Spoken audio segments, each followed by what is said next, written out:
Sometimes parents saying to us, well, I've always been told that my son, my daughter just wouldn't be able to, but now you're telling me that employment is a pathway that's possible.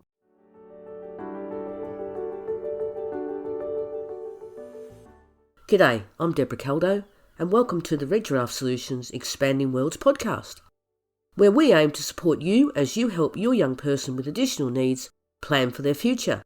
A future where they are safe, secure, and live a rewarding and fulfilling life. From around the world, I share stories and share solutions from people making this possible right now. I'm a parent of a young person with additional needs, so I understand the challenges. Many of the people I've interviewed on this podcast have already helped me design a better future for my daughter, and I hope that they might help you as well to imagine what's possible for your young person.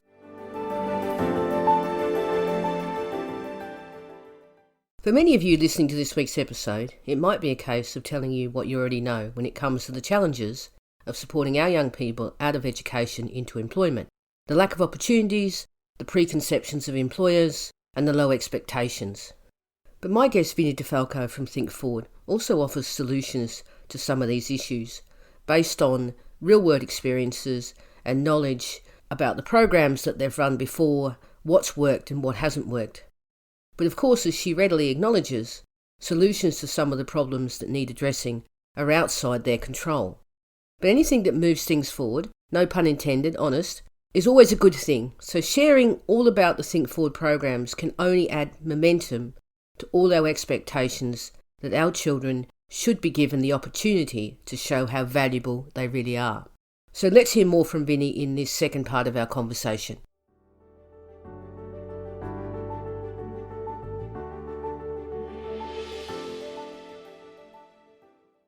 In terms of challenges that you faced with the project, was there anything that sort of was most challenging? Was it the young people not believing themselves? Was it finding organisations to get support, like employers, to let you come and see what they do? Were there any areas that really stood out and you thought this is a hard thing in the project to get happening?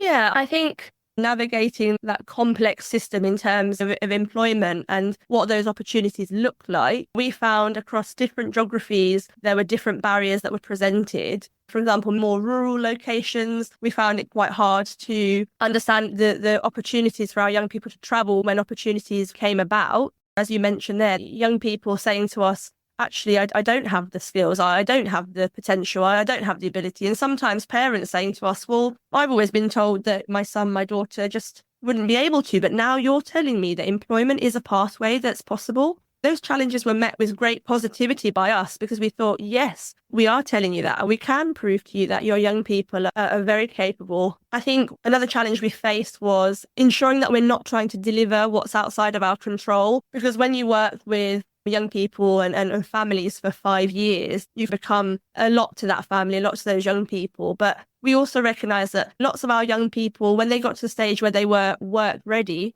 they applied for lots and lots of jobs. But actually, if the job market's slow and the job market isn't there, we can't really necessarily affect that as much as we'd like to. So that was a challenge, recognising that systemic change is needed, that labour market change and growth is needed, and we can't always affect that.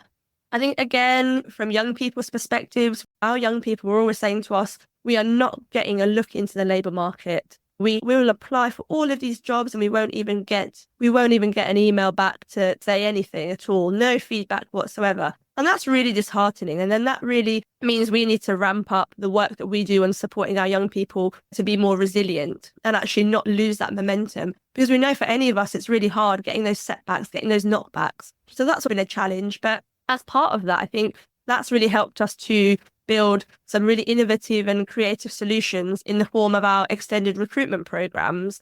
So we've built extended recruitment programs that mean that we link in with employers, we understand their business needs, we understand where their vacancies are coming up, where they maybe have high staff turnover or maybe an aging workforce or whatever that business need might be.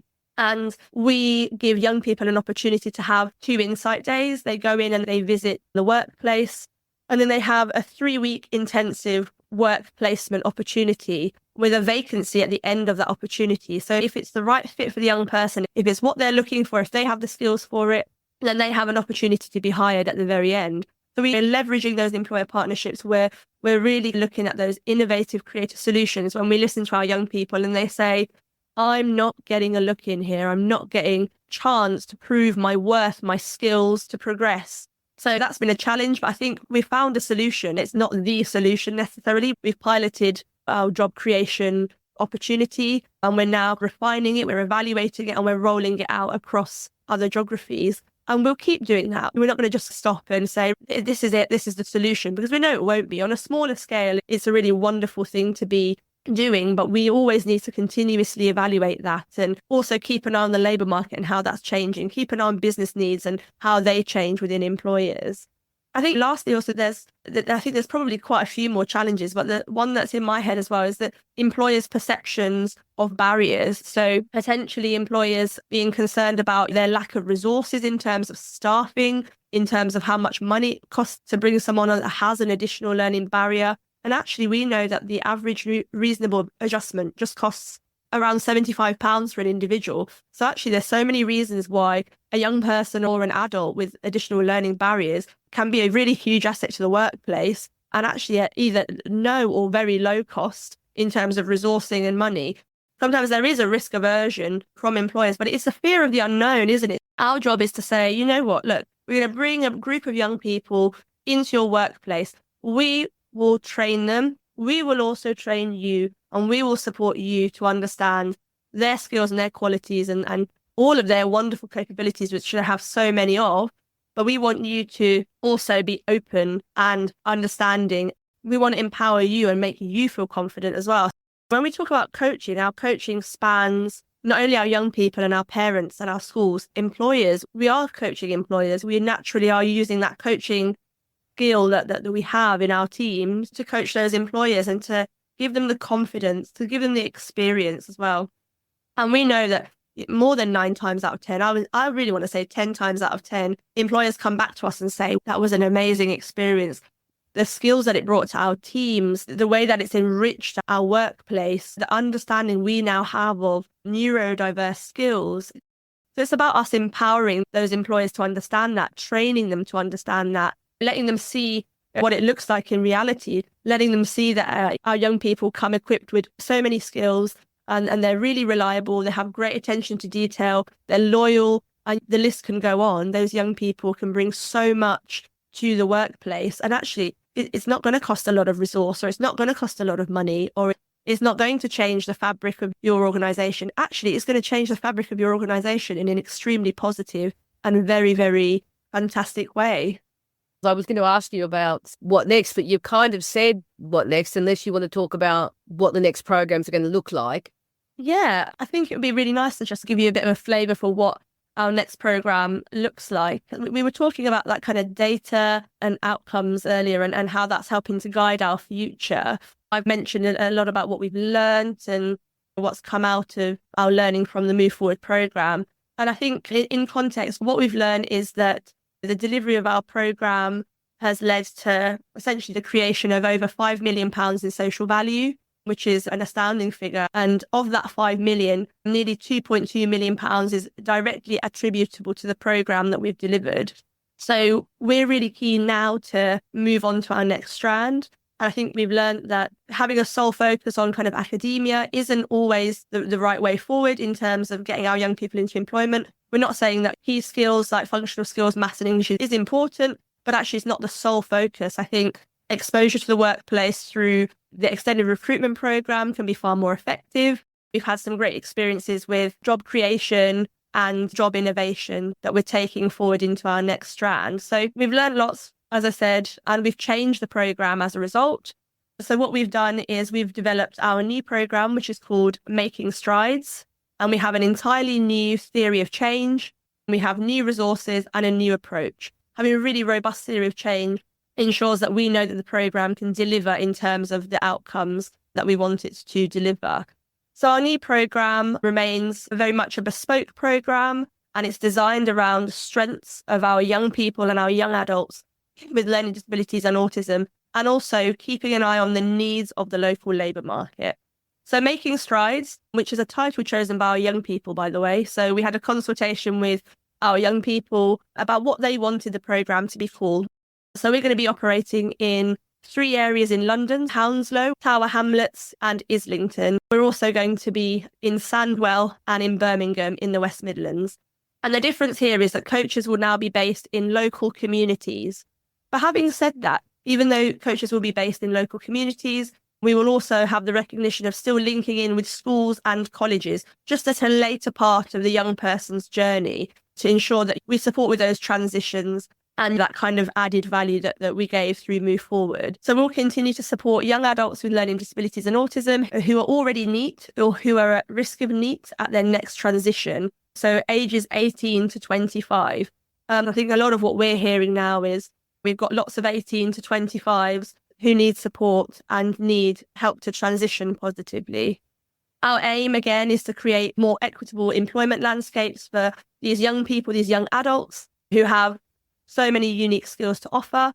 So really at the heart of everything we do will remain that one-to-one coaching, the bespoke wraparound interventions, which are personalised to each young adult. We've amended our kind of parental engagement, and actually now we're calling it circle of support engagement. So not just involving parents, guardians, carers, but involving that circle of support, whether a young person lives in supported living, accommodation, the social worker. We know that some of our young people have key adults that they work with in that circle of support. And also the point in their life at which they're at, 18 to 25, they're young adults. So actually giving them the choice of who is involved in that circle of support is really important. We'll continue to do our group coaching, our business mentoring, our insight days. A lot of our program will be focused around supported internship preparation. Obviously, with a third of our Move Forward young people having moved into supported internships, we recognise and we champion that as a very viable and successful transition for our young people into employment. The continued innovation of our extended recruitment placements, but also adding in further social action projects and also peer mentoring, because we know that our young people listen to one another. Our young people are role models for one another, and we've had lots of really great success with that. We'll still involve ourselves very closely with our employers, ensuring that we are continuing on the job brokerage journey and really championing those inclusive recruitment practices as well. And as I mentioned to you, ensuring that youth voice is at the heart of everything we do, listening to our parents, listening to our young people and their lived experiences, because that's going to inform everything we do going forward. We're moving ahead with that renewed determination, and we're still guided by that unwavering commitment to create successful pathways and bright futures for everyone. When you say coaches are in the community, how exactly does that look? I'll give you a bit of a flavour of it. So in Birmingham and Sandwell, we've launched what we call our referrals links. So we're asking for referrals from professionals, and that will include colleges, like further education colleges. Our coaches are based in the community where the need is most prevalent. So we will be set up in community settings, so where other services also occur, whether it be housing, whether it be youth services, employment services. So we will base ourselves in the kind of heart of where other services for our young people and young adults would be really useful.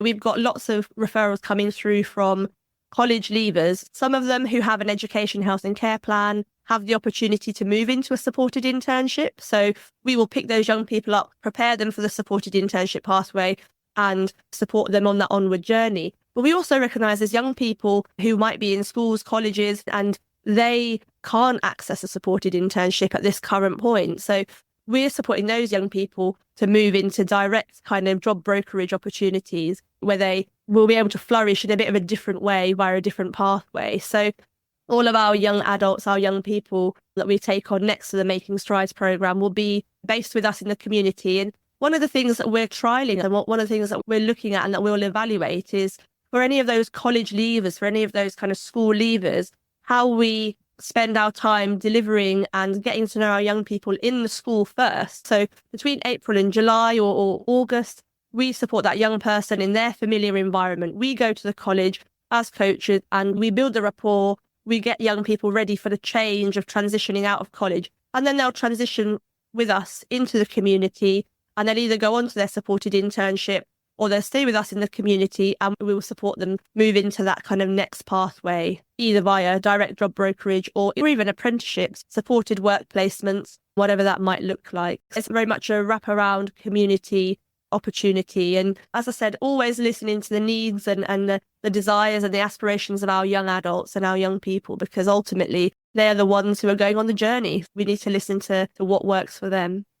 How easy is this going to be to scale up? Because clearly that's what you really want to be able to do, isn't it? Absolutely. I think there is great potential. And one of the things we recognise across all of the programmes as part of our portfolio is that SEND and learning disability, autism, neurodiversity is the golden thread that runs through all of our programme, whether it be the Future Leaders programme, whether it be the Future Me programme. A lot of barriers that present are actually, that thread is neurodiversity and support that's being missed, or more support that's being needed, or more recognition around that young adult and that young person's particular needs. So I think in terms of scaling, we're growing and it's really exciting. But what we want to make sure we do as well is when we're growing, we don't want to run before we can walk. This is a new opportunity for us in the community. We started to venture into the community as part of the 5-year programme as we followed our young people. But now we're like, actually, this is a new strand of work. We've never asked for referrals in the way that we ask for them now. So this is a whole new process. This is a whole new kind of experience for us. But it's about continuously evaluating, going back and saying, does this work? Is this working for our young people? Is this matching our theory of change and what we said we would do ultimately? Yeah, I think there's lots of potential for scale. And it's really about getting our voice out there, getting the word out there, getting employers to talk to other employers about what we're doing. And I guess speaking to funders about the key importance around why we're doing what we're doing. And also recognising that we've been lucky enough to be funded by Hounslow Local Authority. Not all local authorities have that ability. We know that there's lots of funding cuts. But actually, if we can garner funding from trusts and foundations and our philanthropic sources, but also have the buy-in from local authorities to make some contribution or to support us to connect with their employer forums, that's really important. We need the funding to do the work, but we want to do the work. We want to make lasting change. We want to influence that kind of systemic change as well.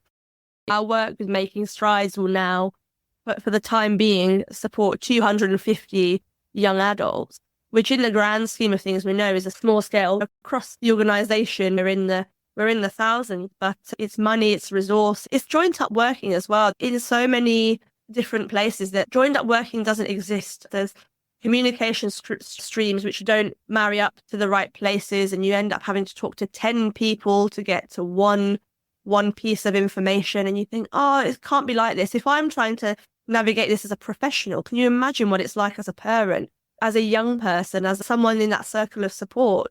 And also like realism in terms of, I think that I mentioned it a little bit about that focus on academia and qualifications. Now, don't get me wrong, I'm not saying that qualifications aren't important. They are, they can be. But in the context of employment, there are certain qualifications that you just do not require to do certain jobs.